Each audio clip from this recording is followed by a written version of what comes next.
kwana biyu. Da Allah an ce dan duba min ta nan bayana duk da dai malamin ta bayana nan. Ba matsala bayan ne? Babu dan alamun an dan wani abun nan ko? Ai ni da cijo ban ga inda yayi tudu da gangare ba kamar da sauran kwarin ka ai ba wanda alhamdulillah ka sani ne lokacin da muna yara to a da duk lokacin da aka ce mun shiga cikin banɗaki za mu yi wanka ikon Allah to idan na gama wanke jikina nan gaba daya to bayan na bambaro shi nake sai na sashi a gaba na sai in saka soso da sabulu sai in wanke bayan naka tas in na gama wanke shi tas na kwararwa kuma sai in mai da shi sai in daure shi sai in tambaye ka ko ya dan fara sakwarkwacewa ne yanzu a da lokacin abin da kuke kenan kai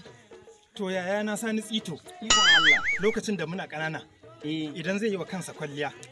kiran me yake sai ya cire idanuwansa sai shine wai shi da wannan idan da shi zai amfani ya gyara fuskar sai ya gyara fuskar sa kalau yayan naka yayana aikin sa kenan kawai in har zai dan duba idan sai dai kawai ka dauko ragal kuwa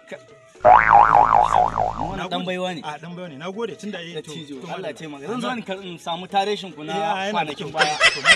ka san kudin na daban ne fa